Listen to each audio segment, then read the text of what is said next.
like this. So ever since the group phase has ended, there has been quite a little bit of a downtime in the tournament. However, it's back right now, and the match should come back to normal, come back to happen normally now. So this is going to be an interesting one. Genocide is mostly RNG for the most part, so a lot can happen, and even if their PBs are a little bit apart, this could still turn out better for Potato, who has the lower PB. Okay, so the beginning of the runs is going to be pretty simple, the same as all categories. They're just going to match through all these first text box, and it's going to take a little bit of a couple of minutes, well, 2 minutes for the actual genocide stuff to start happening. They're going to be killing a scripted frog encounter and in the very beginning of Ruins. Although it doesn't now count to the genocide counter, it still gives you an extra level, which is going to be better for this first grind. So the way that the genocide route works is that they have to kill all the specific bosses and mini bosses, and they also have to fulfill a certain kill count for each area. So for the ruins, you have to kill 20 monsters and also kill like Toriel in order to be able to progress through genocide. However, the first frog that they're going to be killing here does not count. There are a few encounters that do not count towards the kill count. More especially the dogs and Snowden, the exception of the lesser dog. If they counted, the run would be slightly faster. But anyways, so here, if they miss this frog, they might lose a little bit of time. So hopefully no one's gonna have the whiff. Okay, both players getting quite a safe hit on there. That frog has 20 HP, so SnowieY got 24 and Potato got 23. Potato is slightly ahead in this. Unless is no, yeah, this is synced. Okay. Forgot to fix my runes music. Wait. Oh yeah, so this is why it's silent. Okay, let me swap to Potato. Alright. Even though the Deltron music from SnowieY is great. So this game allows the usage of music mods. And the reason for that is because the music mods are not part of the data.win of the game. So the data.win is like where basically all the code goes in, and it's code, it's a different type of file you have to open with a hexadecimal editor or something. However, in order to change the music for most of the music, you just have to change the .ogg that's outside the actual game. So it's allowed, has the music for mods. So right here, the ruins grind is going to begin. So we want to get the most optimal encounter is what SnowieY just got. It's a Whimsum. It's a 1 turn, and Potato got a Frogget in the first turn. Froggets are a little bit slow because they can take 2 turns, and there's a chance you might get a fast attack on the Frogget, which is going to be slightly faster, but it's still is lower than just getting a Whimsum. It's a 50-50 whether you get a Whimsum or a Frogget. So they're going to be killing 11 monsters in this first half. So you see that they're transitioning rooms after each kill, because when you kill a monster in this game, basically like the flags of the game change, and the game calls for different step count flags. So in that specific like argument is bigger than the usual one, and so you have to transition rooms to reset that. There's only one area where that's not such a big deal, which is core, which is going to come up later. But for now, it's a huge deal to transition the rooms. So RNG seems to be going quite okay. I'm not keeping up. I'm not keeping track of the counting because it's a little bit hard to count both players at once. But generally, you want to get a level up to level 3 on the left side. Because that means you're probably getting 9. You're probably getting it at 9 kills, which means you got fairly good RNG. So that seems to be 9, but I'm not sure. Maybe it's Potato's either at 7 or 9 right now, and SnowieY is a little bit ahead of Potato, it seems, but not by a huge bit. So I just realized their names. So SnowieY is named S and Potato is named Sen, so I'm pretty sure that was a failed attempt of making sense. However, the layout didn't turn out good for them because Potato's on the right and SnowieY's on the left, so it's actually Sun, 2S and Sun. Well, that's That's unfortunate. Now they're going to keep moving on rooms. The rooms are both 11 kills right now. They're going to be grinding an encounter in this room. Potato got a wait. Potato got really early on that room. Maybe he is doing something wrong. I don't know. Yeah, that was like really early. What? I don't know why that's so early, but okay. So right now, SnowieY proceeding to the second half of Ruins. So there, in the first half of Ruins, you get 13, and it's just coin flips for Whimsun and Froggets. The second half is where RNG can be really painful because there's a couple of encounters a few encounters you can get in here. Most notably, the worst of them is the single Mold Maul. A Mold Maul takes 2 turns to kill, and the best of them is the Frog and Whimsun, which, okay, SnowieY got a triple Mold Maul, which is not extremely optimal. However, it can be fast because it's a triple encounter, which means it's better when you're at 17, of course. So you have to kill 20, right? If you're at 17, you get a triple. That's probably going to be the most optimal encounter. However, in the beginning, they're both at 13 right now, so Snowie's going to come out at 16 after this encounter. The most optimal are to get Frog and Whimsums. So Potato got a Frogget, which is pretty good. A little bit of lag right there. Frogget isn't so good, but the chance that you can get the fact that you can get the frog skip there, he got Potato got it twice. That's pretty good. Makes it worth over just a double Mole's Maul, for example. It's not as good at Frogs and Whimsun. So a Frog and Whimsun, you can one shot the Whimsun and then get the 2 frog skips and complete it very quickly. All right, so depending on what SnowieY gets here, this could be even. Okay, SnowieY getting a single Mold Maul. That's going to be painful for him. Potato's going to come up at, if I'm counting this correctly, 18. So he's going to need a double. He gets a Mold Maul, single Mold Maul. He's going to be really screwed. SnowieY, however, is kind of right now at 17. So SnowieY's going to pray for a triple right now. So triple encounter is going to get SnowieY out of runes within that encounter. It wouldn't be so bad to get single Mold Maul. Yeah, okay. So now SnowieY is just going to happen. It's just going to be praying for a double, no other single modes, and hopefully a Frog Whimsun has all. We haven't seen any Frog Whimsuns in this second half yet. All right.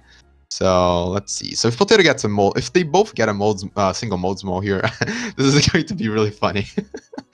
I kind of hoping for that to happen, but hopefully they're just going to get regular Frog Whimsuns, because I do not like for this to go on for another minute. So when you're at 19, the way that this game works is that the more kills you have, the longer it takes. There's a math operation it does. It gets exponentially bigger, and basically at 19, that's the best encounter you can get. So that's Frog and Whimsun, and that's that's bad. That's gonna be really painful for SnowieY, unless I miscounted, but I don't think I did. All right. So SnowieY's gonna have to grind a 19, while Potato's gonna... Yeah, Potato's done for the grind. Okay. So this is why you don't want to grind a 19. It can take like 40 seconds to get an encounter. It's just a lot of time.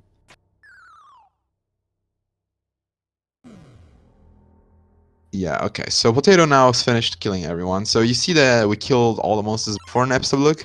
Even though there are a lot of but nobody came encounters, and maybe thinking, wow, isn't it faster to... Okay, another single... SnowieY just getting all the single Mold Maul almost. That was a really bad RNG for SnowieY. The reason why we don't like kill these encounters, like the reason why we kill 20 encounters before these is because Napstablook takes like a long time, and if you don't kill 20 monsters, Napstablook is going to be there. So if you get Genocide triggered before Napstablook, you can skip his fight, even though you get like a bunch of but nobody came encounters here. So Potato is going to be getting to Toriel's house, which is going to be a little bit of meshing and menuing, and then coming up to finish his ruins. Potato, SnowieY just right behind that.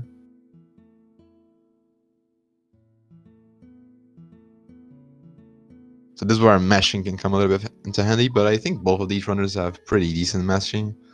So I don't think meshing is going to be a decisive factor for this race.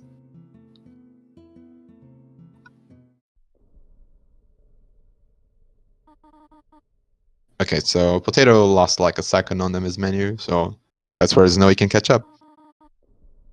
Every second matters. I mean, actually not that much in Geno, but okay. we have had close races in this tournament, most notably like 2-second races.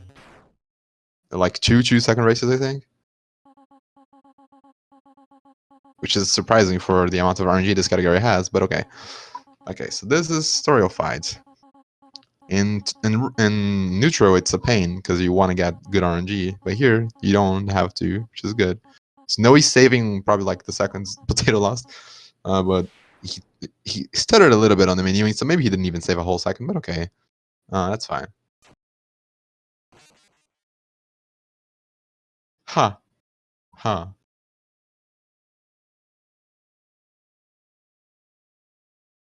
Did this runner really turn off the music? I'm not sure you're talking about. So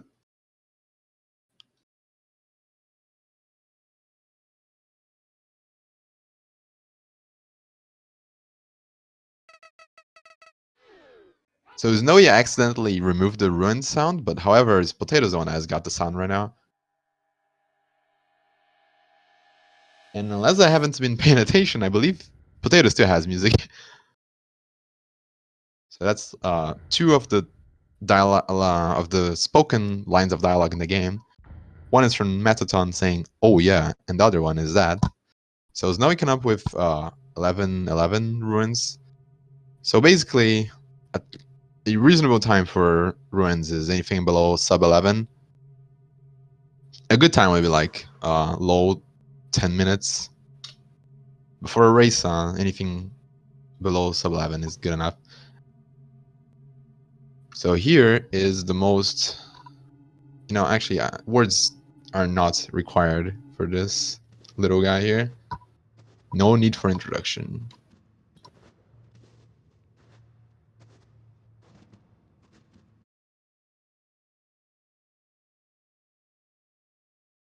Yep, that's sense.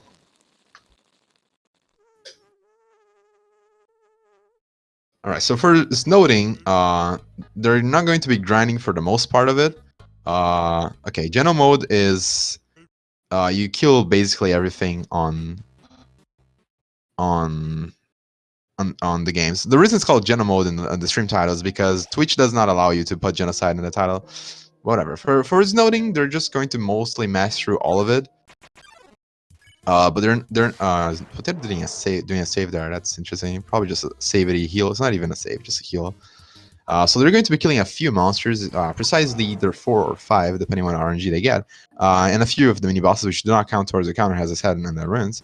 However, they're only going to be grinding at the very, very ending of this section, because up until then, the encounters are not reliable. Although they would be optimal, they're not reliable, because the RNG can screw you up if you do not get the correct, the good RNG.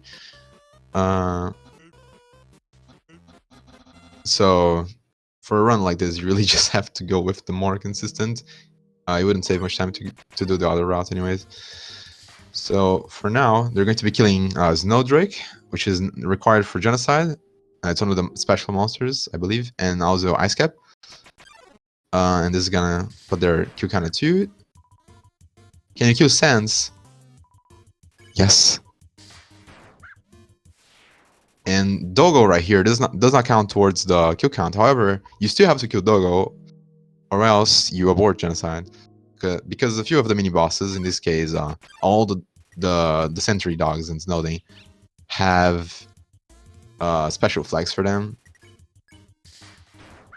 So here, Potato's gonna use the stick, and then the stick, what does it makes lesser dogs sparable, but it also makes lesser dogs defense smaller, so you can kill a lesser dog quickly if you use the stick on first turn and then attack on second turn, because you only need to get a weak hit over like 2 reasonable good hits if you didn't use the stick. It's a very small optimization. Also, SnowieY, I didn't mention this before, but SnowieY is trying to not walk on the ice, because when you walk on the ice, your step counter does not go up, and even though you go by the same speed on when you're in the ice, you want your step counts to go up for this category so you can grind encounters and increase your kill counter. So here's the first dice row of Snowden. It's a 50-50 whether it's a double or a triple. For double, you're just going to... Oh, Potato's doing really safe grinding there. This is a double. Double are overall more optimal for until you get like 12 kills. So this is gonna put Potato at 4 kills right now. And the most optimal RNG is just to get a bunch of doubles until you're very far into the grind. The dice rolls are gonna happen at the end of the section, so there's a couple more rooms into there. So SnowieY also gonna go for the grind. So SnowieY's either gonna get double or triple. He gets a triple. Triple is lower. Not for the fact you have to kill 2 monsters, but for the fact that Jerry and Snowdrake make the attacks a little bit longer. So the thing about Jerry is that when you attack, when someone's attacking you and Jerry is in like the party, I guess you could say, all the attacks of every other monster is gonna last for 2 seconds longer. So Snowdrake's attacks actually last 2 seconds longer in these fight, and you have to watch to do that 2 times because Snowdrake's a 2-hit kill, so it becomes quite slow. However, it's not the end of the world to get a few triples. Although, okay, so this is I completely didn't talk about Dogai on the potato screen, but Dogai is pretty simple. Basically, you attack Dagaressa first, because when you kill Dagaressa, Dagami defenses go down by a bunch, and you can one kill him. If you did Dagami first, you would take an extra turn to end this fight. So probably lose like about 9 seconds, something like that. All right, so Potato did just ice skip there, pretty optimal. One of the hardest puzzles in this run, and this is gonna be Greater Dog. So Greater Dog's got the it's got the RNG attack you can get to save like 3 seconds, and you can get 2 of them here because you have to do 3 hits on him. So let's see how this goes. So we got the first one, and okay, so that's 1 skip, and now it's over. All right, so that's the last encounter before we start the grind. So Potato's gonna be a 4, SnowieY's gonna be a 5, and we're gonna begin the grind. This area, the kill count goes up to 16, so they want to kill. Yeah, they just want to kill here up to 16. You may realize that they're not killing Jerry. The reason why that is because Jerry takes a huge amount of hits to kill. So it's actually extremely slow to kill Jerry, and despite what you may be thinking, they're sparing Jerry. That does not abort the genocide route because the game doesn't actually check whether you spare or flee from regular enemies. So you can actually spare a bunch of enemies as long as you end up killing a total of 16. You can spare Jerry as much as you want. However, there are 2 occasions where you want to kill Jerry. So Potato just getting not the best encounter right away. The 2 occasions where you want to kill Jerry is if you get a double encounter when you're at 14, or if you get a triple encounter at 13. Because if you don't kill Jerry, you're gonna end up at 15. And as I mentioned before, when you're the more you kill, the more the step count increases, and it goes exponentially. So at 15, as like 16 counters in Snowden, it'll take like a huge amount of time to grind compared to 14, 16. So killing Jerry is actually optimal. Estimated runtime is, I would say, 1 hour and 8 minutes. But it could go to 1 hour and 9 minutes, depending on the RNG.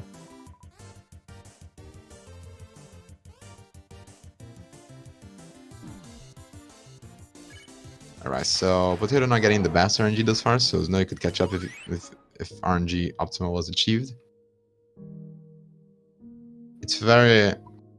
I guess the thing that can give the lead back to SnowieY the most is whether or not Jerry will have to be killed, or rather how many single encounters are overall gonna happen after 12. That's something that can be really harmful to the run, is if you get 2 doubles the very ending. But mostly harmful is also getting a bunch of triples like Potato's getting right now. That can be pretty painful. Okay, so like I said, I'm not keeping track of these encounters, of these kill counts. So I'm just gonna have to wing it, I guess. I'm not Draco, so I cannot tell how many kills there have been just based on the music. But okay.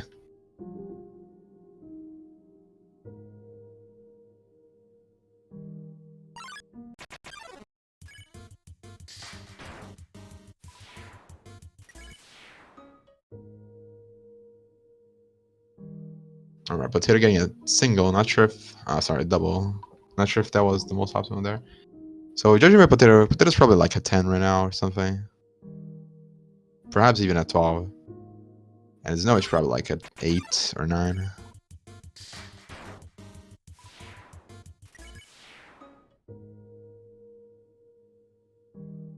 Top tier commentary. Yeah, I'm just guessing.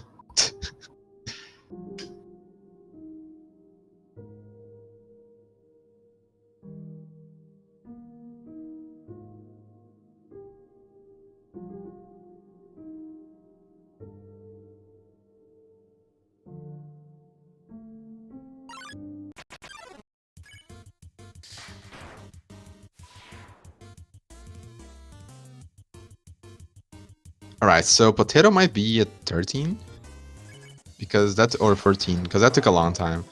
So let's see. Yeah, Potato's music, that went for quite a long time. So I'm guessing Potato might skew Jerry here. Let's see.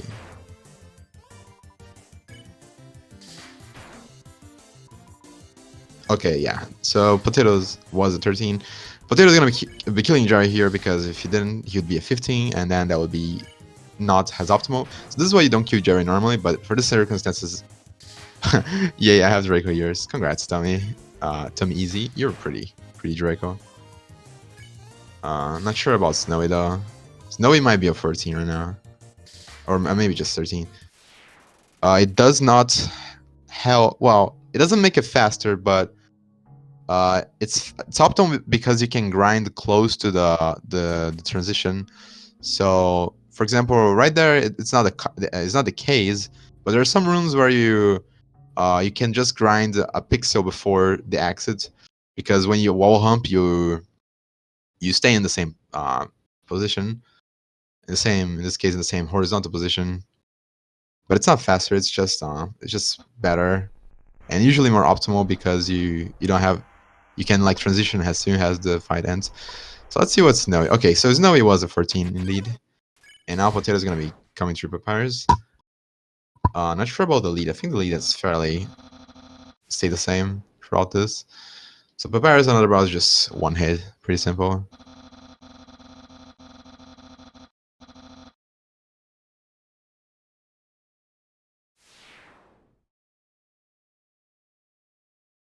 And after this, we're gonna be going through Waterfall, which is where the RNG declines a little bit and the skill cranks up a little bit, but not too much, just a little bit. Okay, so SnowieY hugging the save points, losing probably the second SnowieY got back from the good menuing in the tutorial house. Not like it matters much, but okay.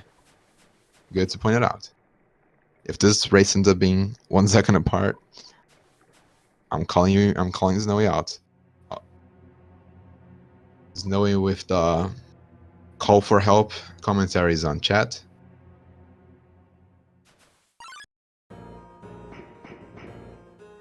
I don't want to point any bias towards the competitors. However, do your best, SnowieY. You can do it. Although I'm pretty sure SnowieY can't hear this right now.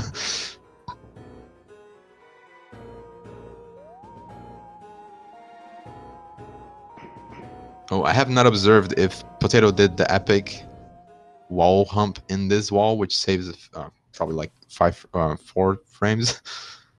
Extremely optimal time save.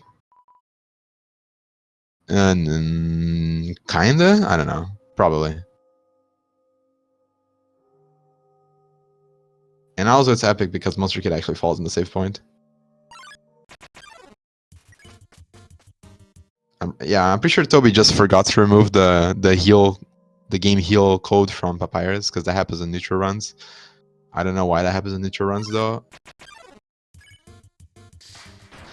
All right, so a Potato fled from the Aaron there, but he's gonna kill Washua. So the reason for that, even though both are 2 counters, Washua is slightly faster. Although Potato is not doing this fight in the most optimal way, Washua is slightly faster, so it's actually overall more worth to kill Washua than it is to kill Aaron. The thing about Aaron in this is that both of the runners are going to be getting a weapon upgrade called the Ballet Shoes, which is the first moody attack weapon that we're going to be getting, and that weapon, even when you do a crit with it, which you hit all the 3 cursors in the middle, you still don't have enough damage to kill Aaron, even after you level up in the later section. You end up doing like 92 damage or something, and Aaron just has a little bit more HP than that. So you can never one-turn Aaron. So Aaron's going to be a real pain for these runners. Aaron is basically where most of the RNG usually goes down. There's also Temmie. So Temmie is one of the encounters you can get. Temmie is a one-hit kill. It's a very fast kill. However, it's a single encounter, and this area has a lot of double encounters. So what can happen is that you can get a Temmie when they need to get a double. Most specifically, if they are at 16. This area has 18 total encounters they have to kill, by the way.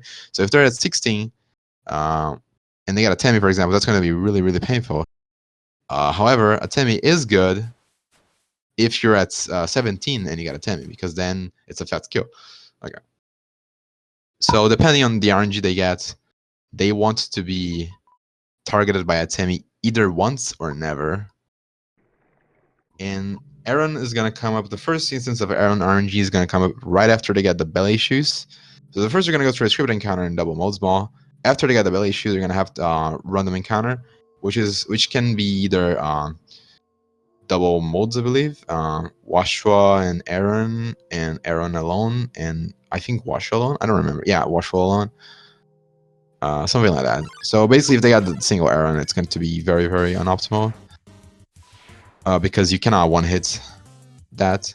And most runners just flee from that because it's overall faster. Alright, so this is the scripted encounter is always going to be a double modes ball. Double modes ball is an enemy you fought at the beginning of the game. However, you're much strong now. You're much stronger than you were before now. So you can actually are we gonna see stick drop? No, Potato's not going for the stick drop now, but they could go for it later. We never know. So, stick drop is a meme. I'm not sure if stick drop memes is still alive because it's been a while since the tournament matches happened. But I don't know. Alright, so Potato getting a washer encounter. Potato didn't even react for that, so I'm pretty sure he was going to kill that even if it was an Aaron. However, Washua is not so bad. It's not the best RNG you can get there, but it's not terrible. Snowie is going to go through a scripted encounter as well.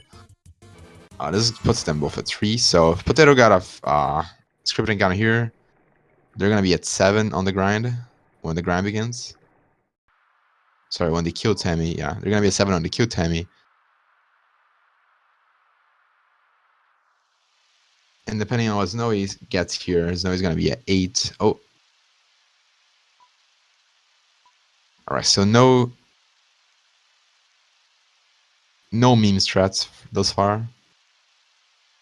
They did the same mistake. Yeah, they did the same mismenu there, which is kind of unfortunate, but it doesn't matter much for Genocide in the long term. Okay, so Snowie getting the not so optimal encounter. Wash Aaron. Pretty sure Snowie is just gonna flee from this Aaron. Because it takes 2 turns to kill this guy, it's not so fast. Yeah, okay, so they're both gonna be joining the waterfall grind at the same time. So this room you can actually hold on screen. You can actually hold all the 4 directions at once.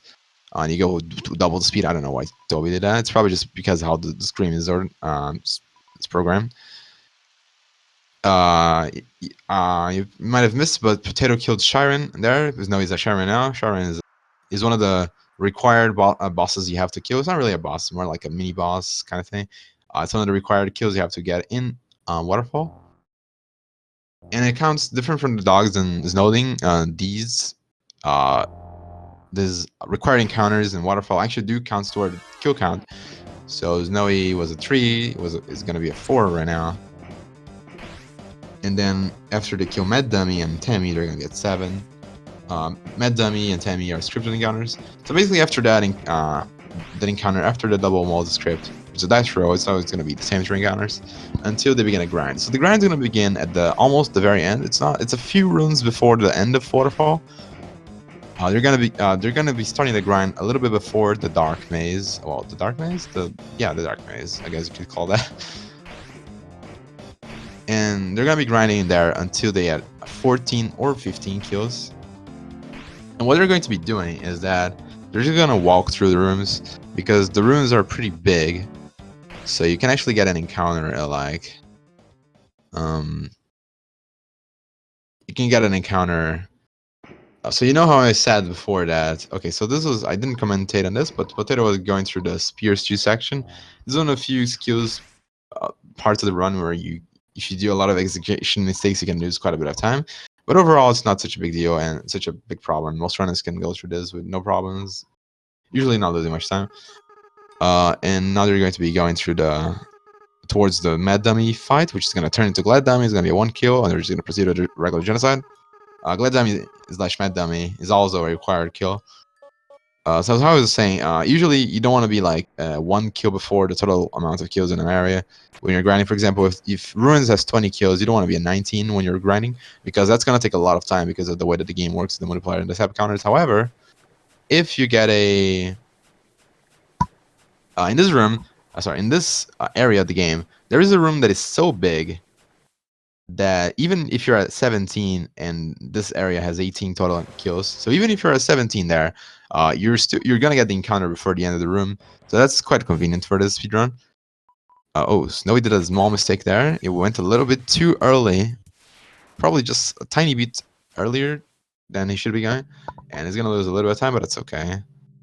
So Potato almost didn't kill the Glad Dummy. If he dealt 6 HP damage, right? Glad Dummy has 5. It's actually possible to deal 3, but that's kind of tough. It's actually kind of hard, and it doesn't lose much time at all. It's kind of meme. It's kind of a meme thing. So that's Tammy. Bye, Tammy. So the way that these runners are, both of the runners are going to want one single Tammy encounter, but only one. If they get more than one, it's already losing time. Alright, so grind begins. The first 3 encounters in the grind are scripted. It's going to be a double modes, a washer arrow, and then a washer modes. So the second one there was actually not a modes mode, it was a modes big in disguise, and Potato actually needed a decent crit there in order to be able to hit enough damage into that. Okay, so this is the washer arrow encounter. Potato's going to be flee from that. Okay, that's nice, interesting strat. Overall, I believe it's faster to kill that, but let's see how it goes. So this is gonna throw me off a little bit. It's actually it's not a 11 right now, it's a 10. So it's gonna be a 12 after this.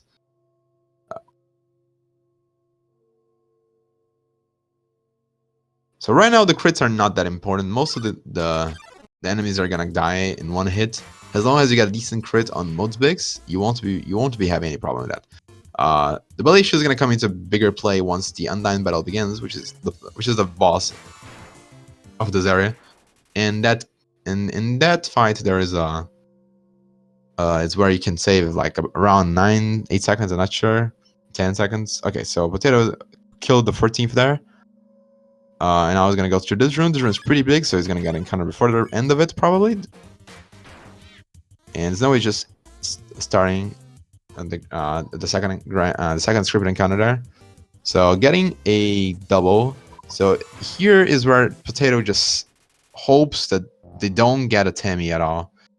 And if they don't get a Tammy, then that arrow, the decision to not kill arrow, is probably optimal. It's probably the most optimal thing they could have done. However, it's a little bit risky.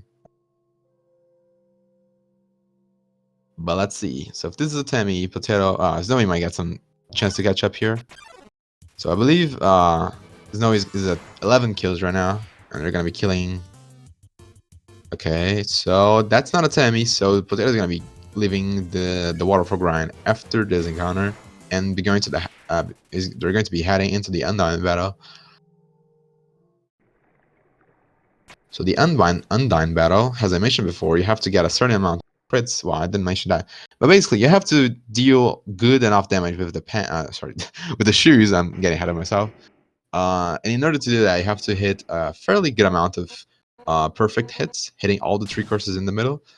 And you don't need to get all perfect crits, but you have to get a decent amount of them. And you cannot miss too many. You cannot get too many bad hits, or else you're not going to be able to save the time in the fight. So the way that Undyne works is that if you get enough damage, so I believe SnowieY wants a Tammy after this. If you get enough damage, you can finish the fight a turn earlier. And the turn you skip by doing that is quite of a long turn. So it's actually a very, very important skip to get in the runs if you're going for optimized times. However, it's only like 10 seconds. However, it could be decisive in a race like this. You never know. So right here, if the player didn't meet the required kill counts, they would get a message from the narrator saying, "Hey, you should probably kill like people, or else things are gonna go wrong for us." Something like that. SnowieY got a bad encounter here. I'm pretty sure SnowieY's gonna be fleeing from this and gonna be ending their grind. Yeah, so this is the grind for SnowieY.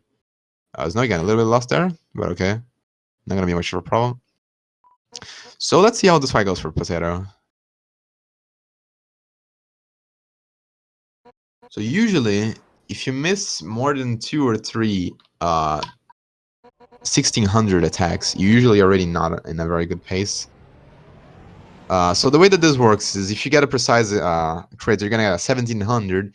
That's the most precise you can get. If you get slightly less precise than that, usually getting 2 curses in the middle and another slightly off, you're gonna get a 1600 attack. 1600, it could be 1617 or something. Potato starting with a good 1700 there. And if you get slightly less optimal, you're gonna get below 1500. So they want to just get a bunch of 1700, 1600s. So Potato going pretty well thus far. If they get too many 1500s or below, they're gonna have to get a huge amount of, they're gonna have to get a bigger amount of crits.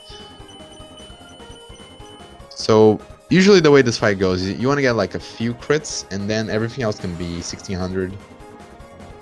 So thus far, Potato is in a pretty good shape. Even though they're not, even though Potato's not being able to hit the all the crits thus far, is still pretty good shape.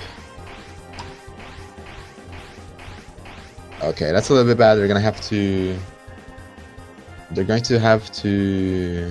get a few extra triple attacks. So this fight is actually really hard to know when you're like, sometimes it's really tough. Okay, so that's gonna be a little bit bad for Potato. It's really tough to know if you're on pace or not, because I'm pretty sure most people don't experiment with the math in this game to see when you're on pace or not. So usually it's most like mystery. SnowieY's starting the fight very well as well. Usually it's just if you're not 100% in a good shape, it's usually just like complete mystery whether you're on pace or not. SnowieY not getting such a great there, but they're getting a triple, I think. So this is looking slightly better for Potato now. SnowieY not the greatest start, but it can definitely still get the quick kill.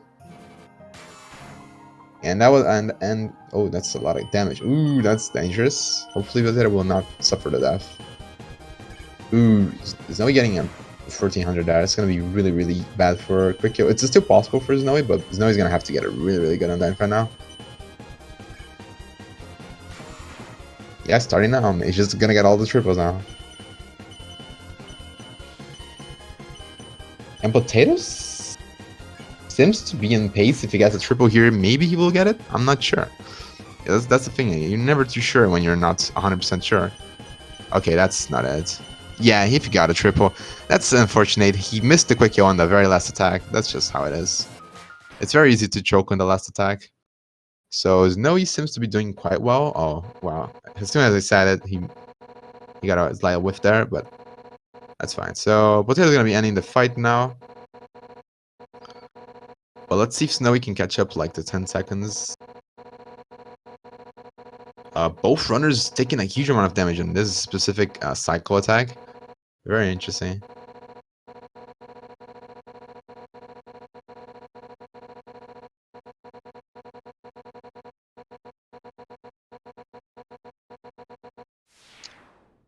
All right, so I'm not sure. I don't think Potato is, SnowieY is on pace for quick kill anymore. So, which is unfortunate because SnowieY could really, really, I don't know. He's getting quite a few triples now. So maybe SnowieY could really, really benefit out of the quick kill.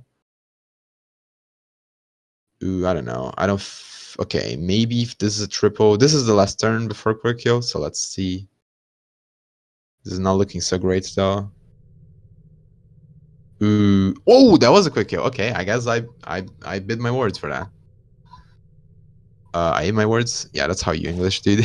So getting the quick kill is gonna give him a slight lead, about 10 to 15 seconds. I'm not exactly sure what the time save here is.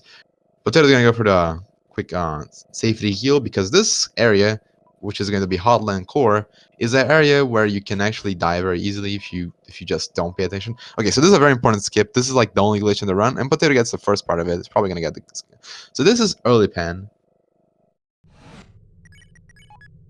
Yeah, so this is early pan. The way that this works is that they overflow the dog food there, and when they do that, they gain the ability to walk during the cutscene, and by interacting with the refrigerator, you can like overflow, you can like mess with the choosers in the game and make so that you pick up the pan, which is an item that you get later on the run. You pick up the pan on instead when you interact with the fridge. And this saves about 15 to 20 seconds. I'm not exactly sure about that too. I believe it's 15 seconds though. And Potato already equipped the burn pen. Is slightly faster to not do that. But that's a choice, because this attack right here, it's Underplane, right? Where Potato nailed the quad very beautifully. By the way, those are 4 frame perfect inputs. They're gonna be needing quite a few of those quads later on, but for now, it's just a piece of cakewalk, or a cakewalk, or something like that. Okay, is SnowieY also getting the early pen, so not gonna be losing time because of that. And like I said, early pen is like basically the only glitch on this run that really matters. And it has been responsible for, some war records being lost, I believe. But as I mentioned before, equipping the burn pen loses a tiny bit amount of time. It loses more time than you would think, because the ballet shoes animation is just a lot faster than the pen. So, however, it's a lot harder to kill Thunderplane in one hit with the ballet shoes. And at this point, most runners do not want to even bother with that, because that's like a 10-second time loss you can easily get if you get under damage attack there. And the pen is basically free to kill that in one turn. But now we're going for the more optimal path, sticking with the ballet shoes until the very end. After Thunderplane, you don't really have much trouble with that, with having to hit good crits in the ballet shoes again. It is secondly more optimal to kill the first few encounters in core with the ballet shoes, but no one does that because it's not really RT viable at all. I mean, it is kind of, but there's a little bit of RNG as well in the damage rolls. Okay, so this is going to be Muffet. It's going to be the last monster on Hotland, and then they're going to both proceed to the core.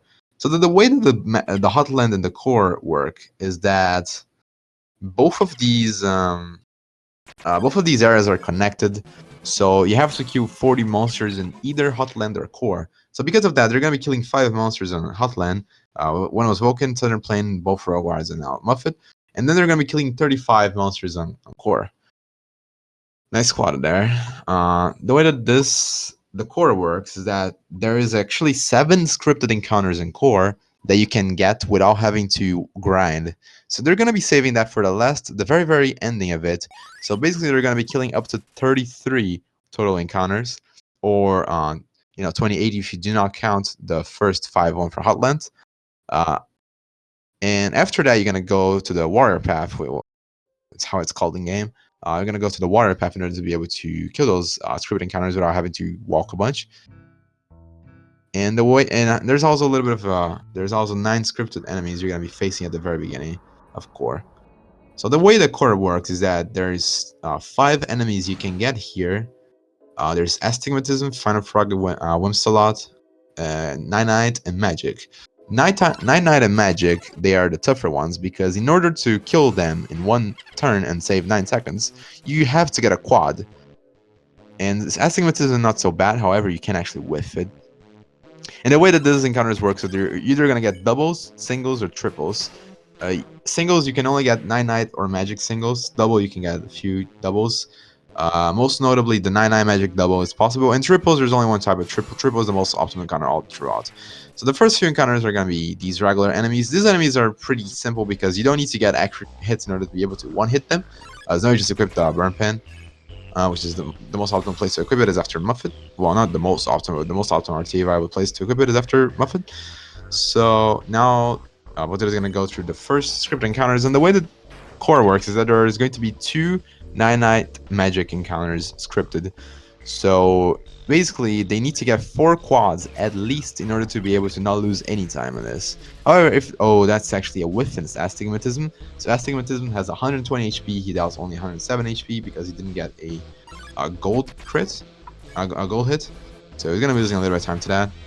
SnowieY not gonna be missing that on the first Astig, but there's many Astigmatisms to come. So Astigmatism is very tricky because usually you're not expecting to whiff it, and you can easily whiff it. So the next encounter for Frogget is going to be the first 9-9 magic encounter. And remember, 9-9 magics are strong. You need to hit a quad in order to be able to kill them in one turn. Oh, that's another whiff. That's bad. Yeah, it's gonna be losing a little bit of time. SnowieY can catch up a bit.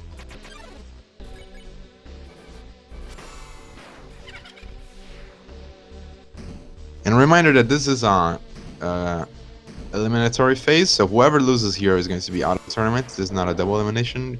Okay, so Potato getting the Potato going for the magic strat. It's 0.4 seconds faster to kill magic first. It's not really worth it, but Potato's going, I guess. And missing the second quad. Okay, the first quad is pretty good. Missing getting one of the quads is pretty good.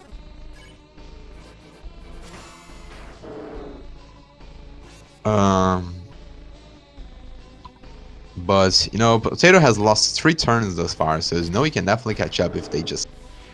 Okay. Okay, so SnowieY got that, and so what Potato got here is a random magic encounter. The way that those works is that it's just random. You just have to be prepared for them.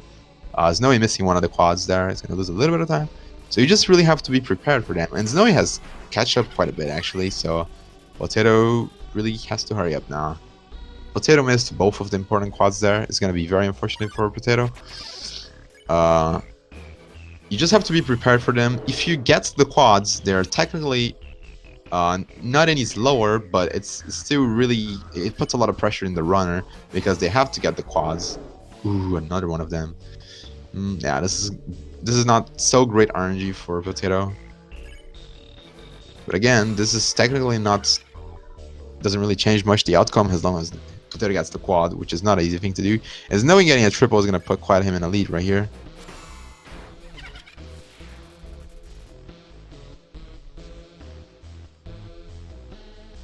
So the triples are the most optimal, but the way that they work is that you want to get triples in odd amounts. So you want to get either a triple, 3 triples, 5 triples, which is really, really good RNG. What? That's like the third 9-9 magic in a row for Potato. And SnowieY getting the 9 magic but quadding the first one. So Potato getting very, very rough core thus far. SnowieY missed that. Okay, so I believe SnowieY is actually ahead of Potato right now. But you know, this is quite tricky to tell that. And also here's the reason why it's Potato, and I believe SnowieY also did it. They both healed before this. I'm not sure if SnowieY healed it though. It's because these attacks can be... that's the worst encounter you can get, is a single 9-9 or a single magic. Because, yeah, it's bad. And Potato gets it, but Potato gets the quad. So that's not going to lose that much time. SnowieY getting the quad in the second turn, which is always unfortunate, but you know, it happens. That's just how it is. So both getting the same encounter. I'm not sure what kills they are at. Like I said, this area has a lot of kills, so I haven't been paying attention to that.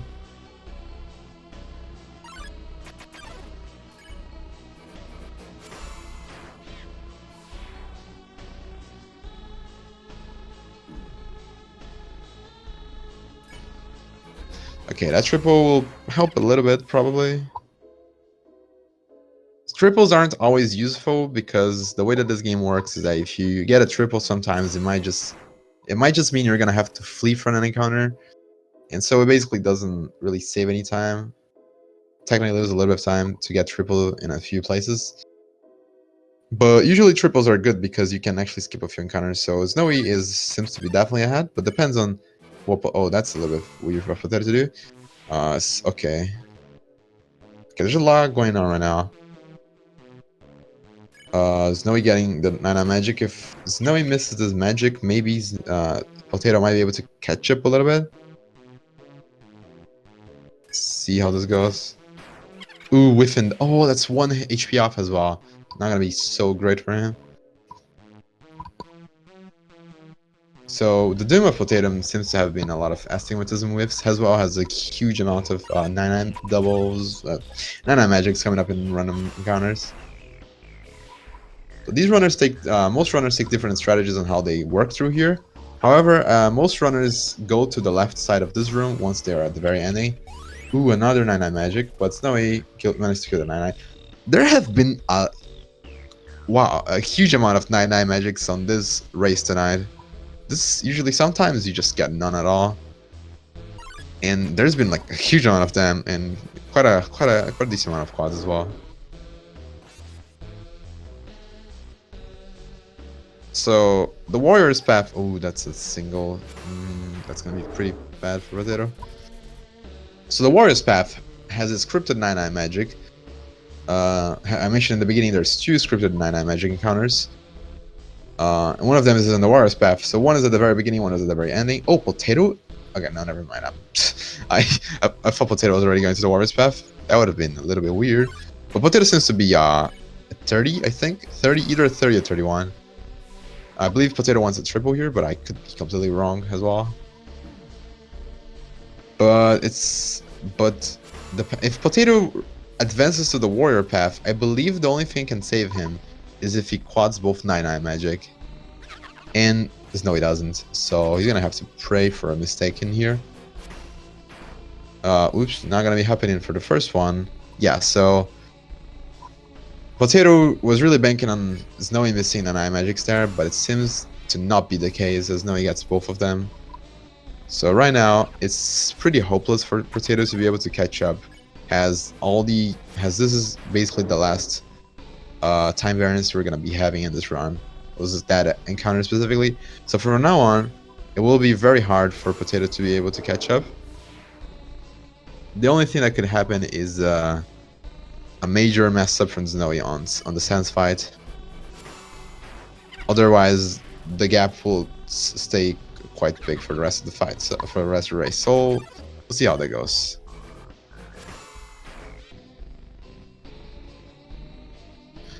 So Potato finishing the last really skill-based encounter. I believe none of the runners went for the bully shoe strats on triple astigmatism. I mean, not triple astigmatism, triple encounter. Just alright. It saves like only 2 seconds. Wait a second. Okay. My bad. SnowieY miscounted. So this Potato can actually catch up right now. That's really bad for SnowieY. So if Potato gets a message here, okay, Potato might be ahead. It really depends. Oh, and he gets 9-9 magic. Okay, this is weird. But I think Potato is actually gonna be ahead because SnowieY miscounted and went too early in the. Wow, what? I cannot believe this. All right, I guess the lead changed again. What? Okay. So this is an unfortunate thing that can happen. Okay. This is an unfortunate thing that can happen. Unfortunately. Yeah, I jinxed it. I totally jinxed it, dude. I feel bad right now. And this has happened before in the tournament. But SnowieY miscounted, and that's a huge time loss. So right now the race is actually quite close. It's only like 10 seconds apart. So from self-experience, I know for sure that there can be a 10-second time save from SnowieY if SnowieY mashes very fast and Potato doesn't, and if SnowieY gets a much quicker menuing in the Sands fight. However, I believe this will not be the case, but you know, as I just said like 30 seconds ago, that I wouldn't believe the gap to get any tighter. I did, because yeah. So I don't know. I won't even say anything from now on.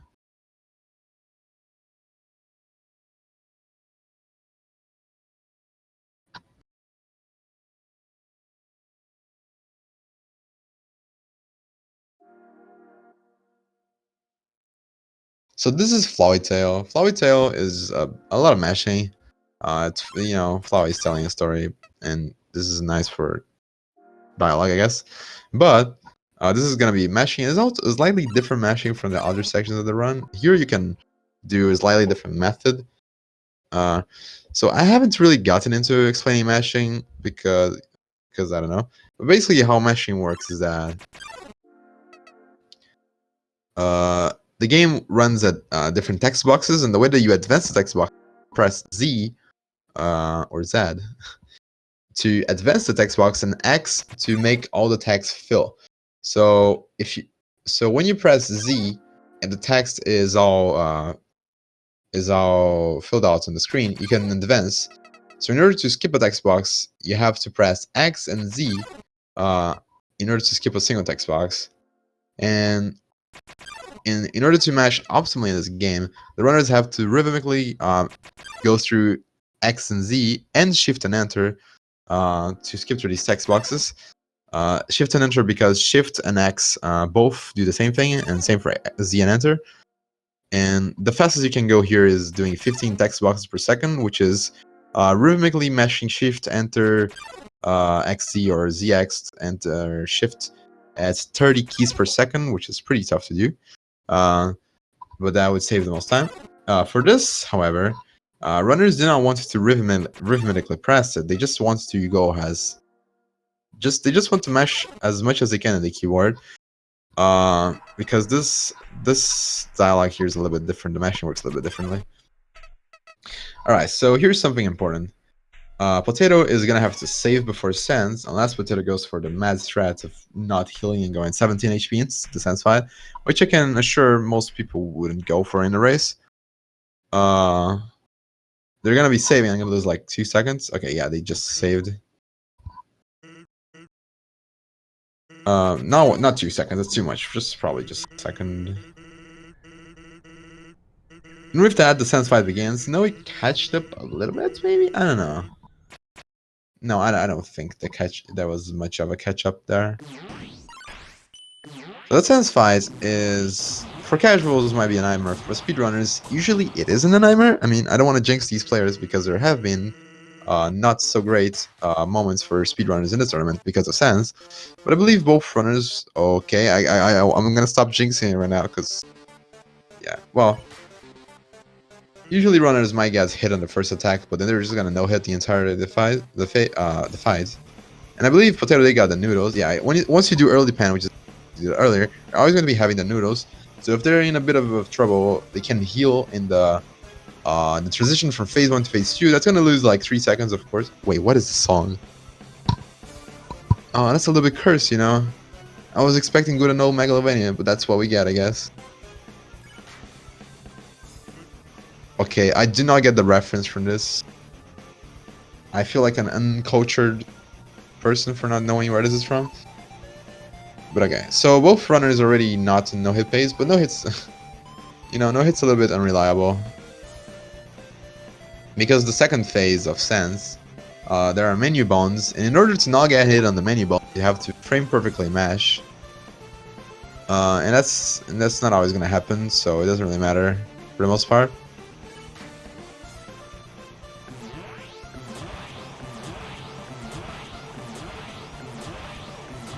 Well, here they're going to go through it.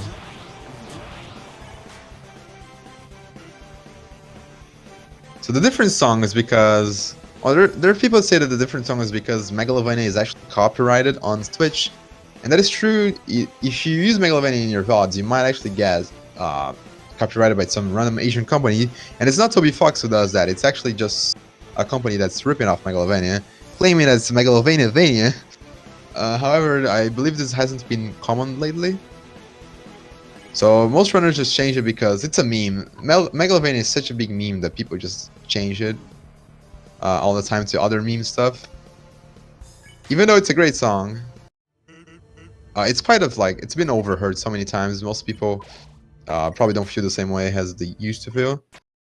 So it's nice to, you know, change a little bit sometimes. And as I mentioned earlier, you can change the music in this game. It's allowed for speedruns. Okay, so heal there is going to lose a little bit of time. It's allowed for the speedruns because the music is stored in a different place from the, you know, from the regular game file, which is the data.win. So it doesn't affect much of the game.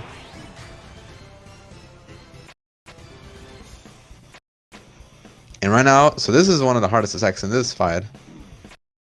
It's really easy to get a hit here, and okay, that was very close. What? SnowieY's a really low HP, I didn't even see why. Okay, so SnowieY's going through a little bit of a bad time. However, you know, the second phase is actually rather consistent after that attack. So I believe SnowieY can pull off a no-hit on this phase and go through this with no problems. But I don't want to jinx it like it just did when he was like 30 seconds ahead.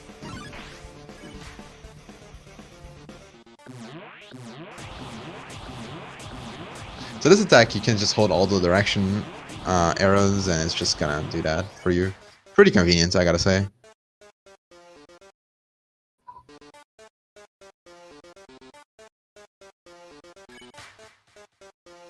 Ooh, getting hit there. Gonna be a little bit of trouble, but a lot of it still has a lot of HP. I believe it will not be such a big problem for Potato. Both runners are very close. However, Potato, the only thing that can really ruin Potato lead right now is if he dies in Sands or if he wakes up Sands, and I don't think that's gonna happen. Because there isn't much time. SnowieY cannot save like the amount of time he is behind right now just on this. SnowieY's like 5-7 seconds behind. Which is gonna be a little bit undermining for him right now. So unless Potato dies here, I believe Potato will have to win. Of course, SnowieY just cannot hope. SnowieY just cannot heal, or well, he couldn't hope to heal because if he did heal, he would lose time, and that would 100% guarantee him the defeat. So he just had to go through the second phase without getting hit as least as possible, and that's the fight for Potato. For now, the speedrun is basically over. And now, I can safely say that there will probably nothing that is going to change the lead of the run. However, there is something that could happen, and I don't want to jinx it or anything, but the way that this works is that Sens is gonna go to sleep, and once Sens go to sleep, there's like a huge 10 to 20 seconds animation of him going to sleep. And the thing is, if you touch the left side of the box of the thing you're seeing right now, the box, you see Potato's very close to the box, but not touching it. If you touch the left side, you wake up Sans, and you have to watch all the 20 seconds again. So that could lose the race, but it's not very common for that to happen. I believe it has not happened in the tournament yet. But yeah, I'm pretty sure Potato will just wait for the Z to appear on the screen, even if it takes like a second to react to that. I just feel like I should throw it in here in case it happens, since there's nothing else that can really happen in this run.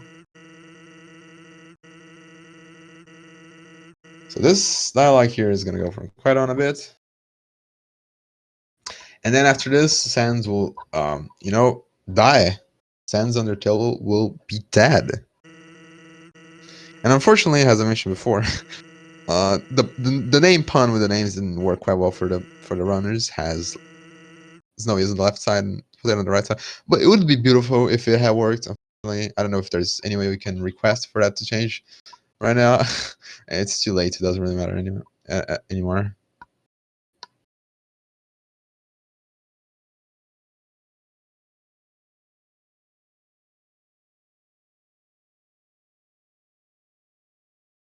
All right, so Sense is going to sleep now, and so is for SnowieY. So you can see that Potato is basically like a whole cycle of Sans closing the eyes. I had actually like half a cycle of Sans closing the eyes I had, which is actually kind of funny way of measuring it. But like the amount of time it takes for Sans to progress, he's ahead by that much. Sans is asleep. Okay, no Sans waking up for Potato. This is still very close, but there is nothing much else that can happen at this point in the run. So it seems that Potato will take this match.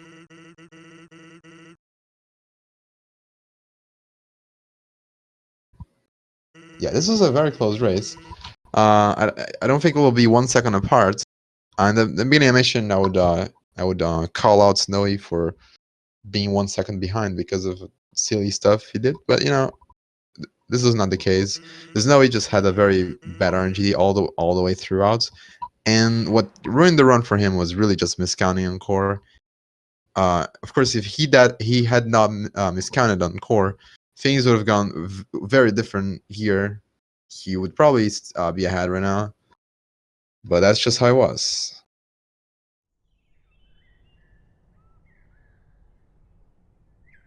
So even though Snowy performed slightly better for throughout most of core, it was really just the mistake at the very, very ending that sealed the run. Alright, so this is the final meshing in the run. You're just gonna mesh through Asgore and then it's basically over. And it's just gonna be a Z-enter mesh.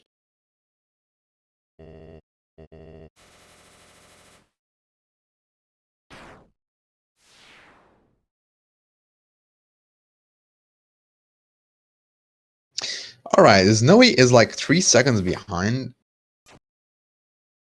his Potato, it seems. So this is a really, really close race. I've got to say, very, very close.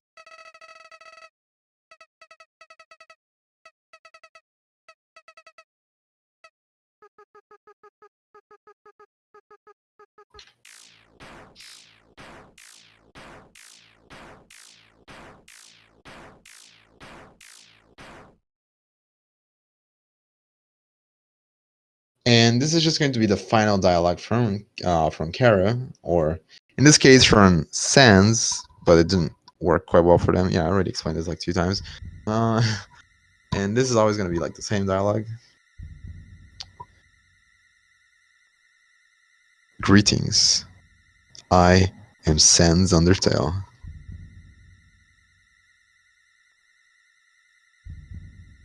And after this, it'll be over. I'm not sure what time they both got. I believe they're both going to be getting a 108. Maybe a 107. I don't think that's going to be a 107. But maybe, I don't know. If this is a 107, I'll be quite shocked because they both lost a huge amount of time in some parts. So a 107 with, that much time lost is not so bad. Definitely not so bad. But definitely, not perfect or anything.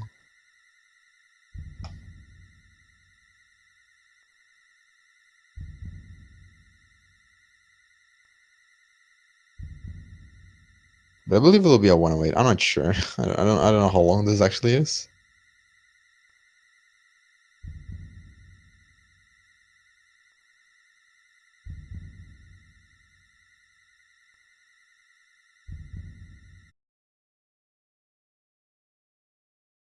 It is a 107.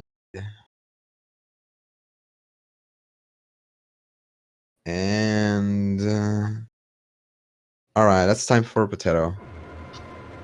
And that's 2 seconds apart. Wow. GG's. I am mad. Hi. What's Yo. up? Wait a second.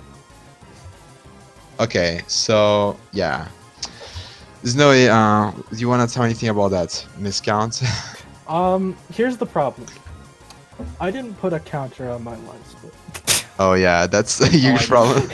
I did that for my first race. Yeah, so here's how core went. Potato was quite ahead of Snowy when core went, but then when Snowy got to the bridge encounter, Snowy got like a huge lead out of nowhere. I was like, wow. So it seems Snowy's gonna get, but then Snowy got the unfortunate miscount. So the close ended up being pretty close. The race ended up being pretty close. Yeah, I ended up getting like after the scripted encounters were over on the bridge, I got like 4. I think it was like 4 9-9 magics in a row, and then I got like a single 9-9. So my Potato, RNG was trash. Yeah, Potato got like 3 9-9 magic doubles after the scripted one. That was like really bad RNG for him overall. I had 4 single molds. Like. Yeah, and Snowy got 4 single molds mo. That was a very bad second runs grind. So overall, the RNG wasn't very good for both the runners. Yeah. My RNG was like not too bad overall, but core was what really screwed me over. Like, I'm pretty sure leaving core, I was like 15 seconds behind you, but it ended up being 2 seconds apart in the end. I don't know what happened. Yeah, so SnowieY ended up doing slightly more optimal, I guess. I think that was like about 10 seconds apart on Sense began. I'm not sure, but Potato did have to like lose like a few seconds healing and stuff. So I guess SnowieY just was able to save a little bit more time overall in that split. It was definitely not. Split. That's interesting. Yeah, counting Flowey as well. I don't think they were 3 seconds. In this case, 2 seconds. I really didn't think it was 2 seconds after the Sense fight was over, but I guess it was pretty close. Yeah, it must have been just me healing because I'm pretty sure I didn't forget to re-equip the shoes, so I don't think that was it. Yeah, no, you equipped the shoes right after you finished the scripted encounters. So yeah, any last thoughts? Unfortunately, SnowieY will be out. And wait, Potato is gonna be facing Shay, right? Oh no, this is where this ends for me. Wow, I don't think he's lost once, right? No, he hasn't. Yeah. Well, rip me, I guess. This will be fun. Oh, maybe I haven't lost once until now, so we're kind of in the same boat.